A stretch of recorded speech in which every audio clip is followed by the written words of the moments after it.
Hello, my name is Amar Basu, and I'm a scientific advisor at Bioelectronica. I'm also a professor at Wayne State University, and I'm excited to tell you about antibody discovery using computer vision single-cell sorting. And I first want to start by thanking LabRoots for the opportunity to speak at this virtual conference. It's a great opportunity to share information, not just only about the hypercell system that I'm going to be talking about, but also the more general concepts in antibody discovery and single-cell sorting. This is an exciting new method to identify clones in a population that secretes a large amount of antibodies, and this can enable the rapid screening of immune cells, hybridomas, and cell lines, and save pharmaceutical companies significant money in the quest for the development of monoclonal antibodies. This work is a collaboration of many folks at Bioelectronica, including our CEO, Jonathan Hull, and so I'm presenting this work on behalf of all of them. So thanks in advance to the entire team. All right, so we'll start with the learning objectives, and these are slightly modified from what is on the website. To follow this progression of logic, we want to start by talking about the role of single-cell screening in antibody discovery workflows in pharmaceutical research. So we'll learn a little bit about how typical antibody discovery processes work and how single-cell screening can fit into that. The next objective is to understand basic concepts in single-cell screening, which is namely the partitioning of cells into small containers. We'll compare different methods of single-cell screening, and I think that will be more or less the educational part of the talk. Understanding these, the first 3 bullet points is just understanding the lay of the land, if you will. And learning objectives 4 and 5 relate specifically to the Bioelectronica hypercell system. So we have some unique ways of doing single-cell screening. So we will be talking about how hypercell uses clustering assays, lensless imaging, and computer vision to perform single-cell antibody secretion assays. And then finally, we'll talk a little bit about how the hypercell system performs single-cell sorting. Okay, so let's start with the antibody discovery workflow. So this is a classic needle in a haystack problem where high-throughput instruments can actually help. But let's back up for a second. So this is the process of antibody discovery is a sticky challenge in pharmaceutical research.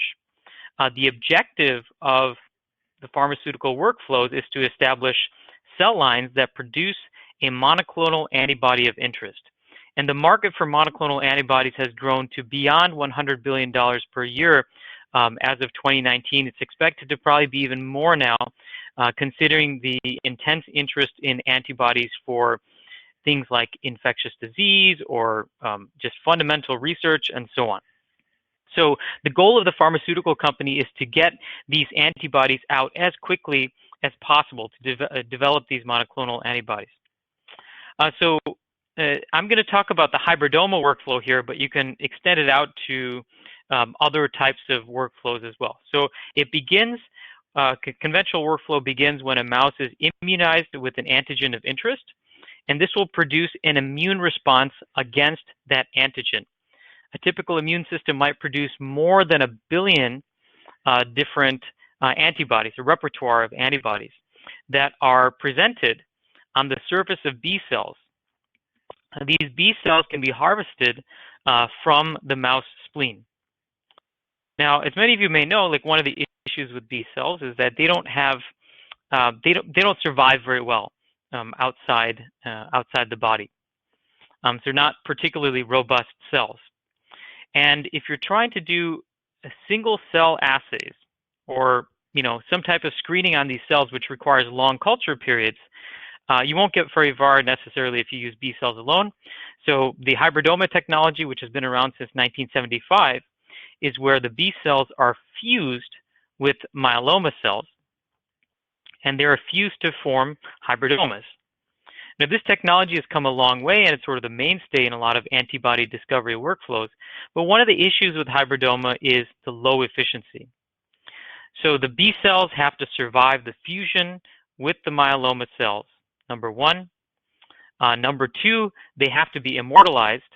And number three, they have to continue secreting the antibody of interest. So there's three things that have to continue happening after the electrofusion process. And it varies depending on what process, but a typical number might be 1 in 5,000 of these hybridomas, or 1 in 5,000 of the B cells become functional hybridomas that are secreting the antibody of interest. So this low efficiency is one of the issues. Now, the other issue then becomes the screening period. So typically, each round of screening, so the goal in screening is to look at each one of these hybridomas and determine if it is secreting an antibody that is counter to this antigen. Each round of screening it takes about 2 or 3 weeks, and the cell screening process requires many rounds of screening. So the cell screening process can take several months, and this is one of the most expensive and time-consuming steps in the lead discovery workflow. Typical steps that are involved in the cell screening include the culture of the cells, screening them for antibody secretions, and then performing single-cell cloning. The single-cell cloning process requires multiple steps of culture at a limiting dilution. So you start out with pools, and then eventually you decrease the concentration of the pools to the point where you are in the Poisson regime, where each microwell plate might have a single cell or no cells. So that multi-step process to get single-cell clones takes a very long time. So in addition to the cell screening, once the hits have been found, then you have to perform follow-up screening. You may want to sequence the cells that are secreting the antibody of interest. And in one example, those types of those sequences can be incorporated into vectors, which are transfected into cell lines to establish the cell lines that produce the monoclonal antibody of interest. So there's a scale-up process here as well. So I've left a lot of the details out intentionally to keep the focus on the cell screening portion. So at 2 to 3 weeks per round, and again, several months of work, this is a rate-limiting step in the workflow. So where single-cell technology can really play an excellent role is by offering a secretion screening process that can be done in 1 or 2 days, compared to several months. And so the benefits of this is obvious in terms of cost and time. You can go directly into the follow-up screening. So the single-cell screening process works by looking at each one of these hybridoma cells and evaluating whether it's secreting the antibody of interest, and then pulling those cells out, very much like a cell sorting mechanism. Now, what's even more exciting than this is the possibility of screening B cells directly. So since these instruments can screen within 1 or 2 days, you're within the window where you could actually screen B cells before they, while they still remain viable. The potential to screen B cells directly is very exciting, because now you don't lose 99.9% of the diversity of antibodies that are produced by the B cells, due to the poor efficiency of the hybridoma process. So the ability to screen B cells directly is quite exciting. So the typical goal of these instruments is to screen more than 1 million cells, like hybridomas, B cells, and CHO cells, and collect the top 100 to 200 secretors. This slide just shows a quick summary of the 3 different applications. As I mentioned, with hybridoma screening, you challenge a mouse with an antigen, you harvest the B cells from the spleen, fuse them with myeloma cells, and this is what would go into the screening instrument. So this is, the cells would be combined with the detection reagents, and these detection reagents and the sample would then be put into the hypercell instrument or something like that. You'd screen 0.1 to 10 million cells, collect the top 100 to 200 secretors, and then after sample recovery, you would have your positive hybridoma clones that are, for the desired monoclonal antibody production. The second application would be direct B cell screening, and this is where the B cells are combined with the reagents. They go into the reagent prep and into the instrument. And in this case, you have positive B cell clones that are isolated in the instrument. And then the third application would be that for that step of cell line development. After you transfect a cell, for example, you want to determine whether that cell has been transfected properly and is secreting the protein or antibody of interest. So this type of single cell screening can be used for cell line development as well. This is where the cells of interest are put into the system, and out you get the positive cell clones with the correct targets. So let's back up for a second, and since this is an educational talk, it's worth the time to talk a little bit about the concept of partitioning single cells. So the concept of the quote-unquote digital assays or single cell assays happens when you have more partitions than you have cells. So imagine that you have a bunch of cells in a test tube, and those cells are evenly dispersed. You create a bunch of very, very small partitions, and the cells are evenly distributed throughout those partitions. So statistically random spacing between the cells. Okay, if the number of partitions exceeds the number of cells, then this lambda value that you see here at the top is going to be less than 1. And that's when you're well within the Poisson regime, where many of the partitions are going to be empty, shown in red, and some of them will have 1 or more cells. If you choose a lambda of 0.1, the majority, 90%, will be empty, and about 10% will have a single cell. Very, very few will have more than 1 cell. If you choose lambda equals 1, you can see in this graph here that the distribution changes a little bit. It'll be just under 40% for 0 and 1 cells, and then there's also the possibility of having 2, 3, 4 cells in the partitions, and so on with lambda equals 3. One of the key messages here is having more partitions allows you to analyze more cells. Okay, in order to keep the lambda low, if you want to screen a lot of cells, you have to have a lot of partitions.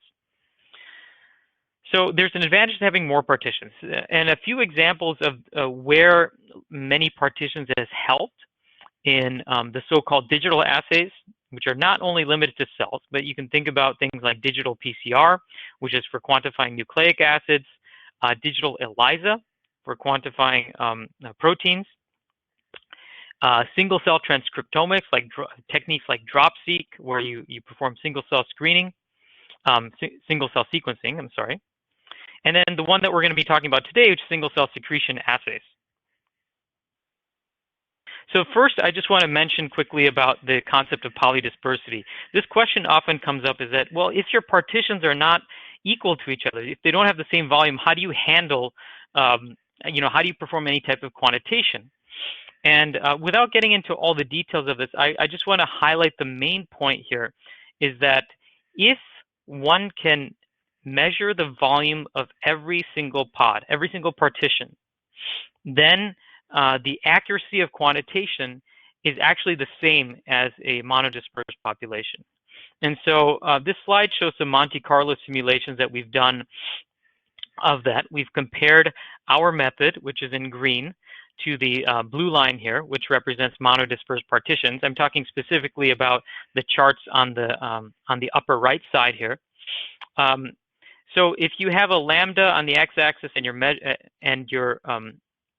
lambda on the y-axis, you would like to see a line with a slope of 1. And so you can see that the Bioelectronica polydispersed model basically follows that line. So it's as accurate as having monodispersed partitions, provided that you can measure the volume of each partition. So this is where computer vision comes in, because with computer vision, we can actually use a camera and algorithms to actually measure the volume of every single pod that comes through. All right, so this slide shows a variety of single-cell assays, and I've shown this because, as the educational portion of the talk, I think the audience will find interesting is that there are many, many different types of single-cell assays that have been developed. This is just a sampling of them that is actually from 2017, a review paper I wrote at that time. There are many, many more even now at this point, 4 years later. So just as to establish some kind of basis, I'll give you some examples. You can look at intracellular gene expression, part A here. This is where a single cell is expressing an enzyme in the intracellular environment. You can use fluorogenic substrates to measure the activity of the enzyme. B, suppose the cell secretes the enzyme into the partition around it. Again, you can use a fluorogenic substrate to quantify the amount or activity of the secreted enzyme. Part C is where you have an enzyme label that's attached to cell surface biomarkers, again with the fluorogenic substrate. This technique would be used to quantify cell surface biomarkers. Part D is where you have surface display enzymes, again with fluorogenic substrates to quantify the amount and activity of the enzyme. Part E is where you're using a FRET assay, a fluorogenic substrate assay to measure the metabolism of the cell. Using oxidase and peroxidase enzymes, you can look at single cell metabolism. You can look at live dead assays for cytotoxicity screening, part F, by staining the cells within the partition, either green or red, depending on live or dead. Part G is, many of you have heard about it, drop-seq or single-cell transcriptomics, is where a cell is co-encapsulated with DNA barcoded mRNA capture beads. So when the cell is lysed, the mRNA transcripts bind to the bead, and the bead actually has a specific barcode that links links the bead to the cell. After this process is done, you can pool all the partitions together. You can run them through a single sequencing run, and so the DNA barcoded beads will allow you to see the transcripts of thousands of cells at any given time. Part H is where you can use a single cell screening techniques for looking at the quantity of bacteria. Okay, so let's talk a little bit about Bioelectronica single cell secretion assays. I mentioned that we are using a non-fluorescent mechanism, so let's just talk about that a little bit. We have a proprietary bead-based reagent chemistry which clusters in the presence of a particular antibody. So a pod that contains a secreting cell, a hit, would have a cluster of beads, whereas empty pods or non-secreting cells would have the beads dispersed evenly throughout the pods. So then we would collect the hits, and we would not collect the empty pods or non-secreting cells. So this is a non-fluorescent clustering mechanism that's compatible with lensless computer vision. And I'll talk about that in just a second. So the advantages of having a non-fluorescent assay: you avoid things like photo bleaching, you avoid certain type of reagents that could be toxic to cells, or reagents which are expensive to develop. Bead-based assay chemistries are, they're a fairly robust method of performing assays. They're also compatible with Bioelectronica cell growth media. The detection reagents can be customized for hybridomas and B cells that are based on a specific epitope, and they can also be used to detect activated T cells based on the specific cytokine secretion. So on the left here, you'll see an immunoglobulin assay, a negative control and a positive control. In this case, all the pods have a physiologically relevant level of IgG in them, in the positive control. Negative control, of course, has no IgG. In the negative control, you can see the beads dispersed evenly throughout the pod, as I mentioned. In the positive control, you can see clusters being formed. You can take this one step further to a single cell secretion assay. So this is where single cells are encapsulated, in the Poisson regime, like I mentioned earlier. Pre-incubation, you can see the beads are evenly dispersed throughout. So this is where the cells have not had enough time to obtain a sufficient concentration of antibody, to secrete a sufficient amount of antibody into the pods for them to be detected. Post-incubation, you can clearly see the difference with the red circles, that these certain pods have single cells in them, and those cells are creating these clusters through their antibody secretions. So the hypercell system takes this bead-based chemistry, and it performs the sorting, essentially. So you have the secreting cells, which the pods that contain secreting cells, which are considered a hit. You have the empty pods and the non-secreting cells. secreting cells are directed to the hit collect outlet using a proprietary electrofluidic sorter with integrated electrodes that are triggered by computer vision. And the empty pods and non-secreting cells go into the waste out collect passively. So some of the highlights of the hypercell system is that it performs gentle sorting with low shear rates, and this can help with cell viability. I'll talk about why that's the case. And so it would have the ability to sort hybridomas, CHO cells, B cells, and T cells, and so on. So let's talk a little bit about lensless imaging. This is one of the interesting aspects of the Bioelectronica system. Lensless imaging is where the pods are flown directly over the CMOS imager. And you can see that the reason we call them pods, the O in the pod stand for oblate, meaning they're not spherical, they're squashed. And so what we do is we squash them and then we flow them over the CMOS imager. And it turns out that squashing helps you to be able to see the clusters better. So this approach, you'll notice it has no microscope objectives. The imager is directly underneath where the pods are flowing. This approach offers high resolution, so it offers micron scale resolution over a wide field of view. It is robust in the sense that it alleviates the planarity and optical alignment issues, and it's most importantly that it's scalable. So, by not having microscope objectives and using CMOS imagers that are relatively well available at this point, we are able to have multiple detectors, multiple sorting elements that are operating in parallel. So the concept of hypercell is throughput by parallelization. I'll show you an image here. Here we have 4 channels in parallel that are all imaged using just a single CMOS imager. So essentially it's like having 4 flow cytometers in parallel. Now you can see in one of these regions here a hit is detected by our computer vision system. A single camera can accommodate 4 detection windows and 4 parallel channels. And the hypercell system currently has 4 cameras. So that's a total of 16 channels that are operating in parallel.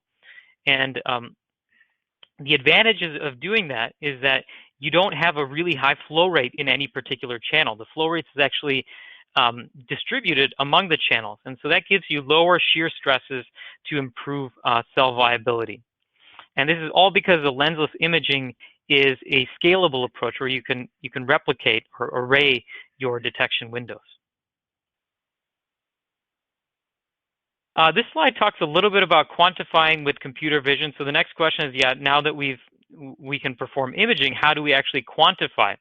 Well, we use our computer vision system. We've developed specific algorithms for identifying both the size of the pod as well as identifying the contents of the pod.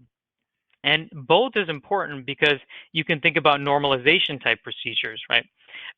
Small pods obviously won't have many beads in them, so the clusters in them would be expected to be smaller. So by using like various types of normalization and statistical methods, we can accommodate the polydispersed population and have similar results to a monodispersed one. So this is an example of low concentration at the top and high concentration at the bottom, and you can clearly see the differences between the two. One of the rules of computer vision is that if you can visually see the differences between 2 types of populations, then computer vision and various types of statistical or machine learning methods can be used to tell the difference between them.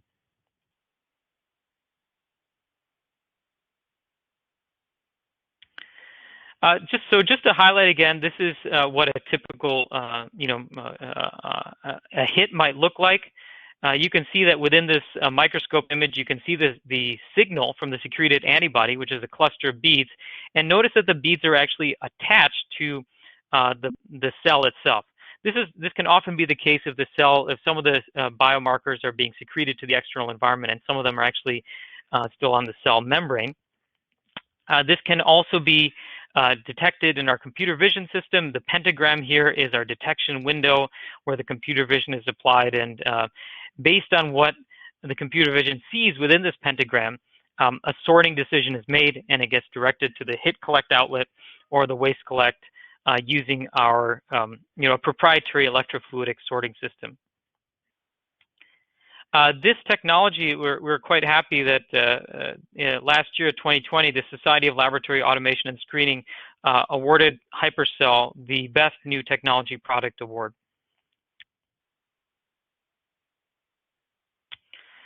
And then finally, there's also the question of, how much throughput can you really get?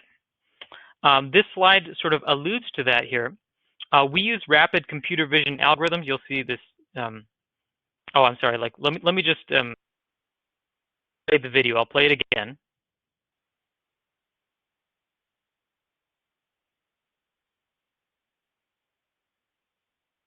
Okay, so in this video, you can see what's happening is that the computer vision algorithms are analyzing not only the pods, the volume and velocity and the shape of the pods, but also what is inside the pods, the size and the darkness of the clusters that are formed. And there are certain methods that we can use to determine cell counts as well. So the question then becomes about, how fast can computer vision analyze? We've shown that by optimizing our algorithms, by using parallelization methods, we can analyze more than 500,000 pods in less than 15 minutes, which comes out to throughputs of, more than 1,000 pods per second. So, traditional flow cytometers are working actually in the same range. The difference is that a single channel flow cytometer is all going through a single channel, so the detector has to operate very rapidly.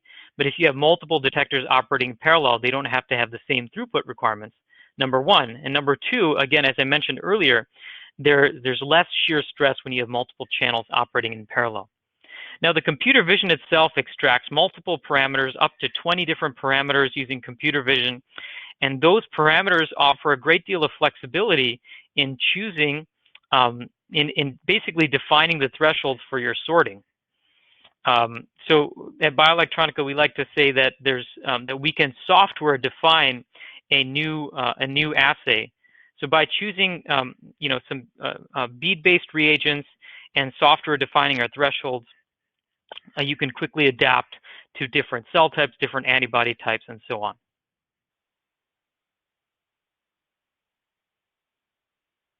So just to summarize some of the key innovations here with the Hypercell system. So the Hypercell uses novel bead-based detection reagents, which are adaptable to a variety of polyclonal, monoclonal antibodies. They're compatible with lensless imaging and don't require fluorescence.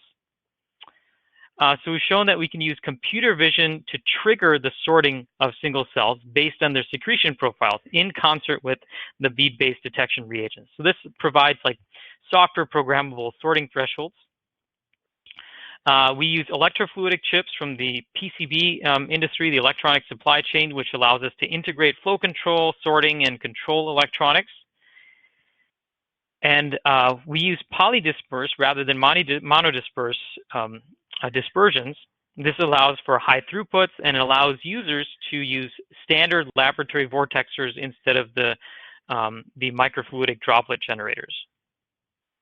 And then finally, and most importantly, is this concept of throughput by parallelization. All these components are designed with this concept in mind so that we can have multiple detection windows, multiple sorting elements operating in parallel so that each sorting element doesn't experience too much flow rate or too much shear stress, which would impact cell viability. So this approach helps us to improve cell viability, which is great for when you're working with sensitive cell types, for example, like B cells. So to summarize some of the learning objectives again, I hope at this point that you've understood a little bit more about the role of single-cell screening in antibody discovery, some of the concepts of single-cell partitioning, some of the methods that have been used for single-cell screening, and how the Hypercell system compares to those, and just some of the concepts that are used in our system. So clustering, lensless imaging, computer vision, working together to perform single-cell antibody secretions-based sorting. So with that, I'd like to thank you for your attention and interest in the Hypercell system, and I'd also like to thank the many members of the Bioelectronica team. Just a small sampling are shown in this picture. Bioelectronica is based out of Reno, Nevada, which is actually quite a beautiful place. If you've never had a chance to visit, we welcome you. So thanks again, and Thanks again to LabRoots for the opportunity to present to you today.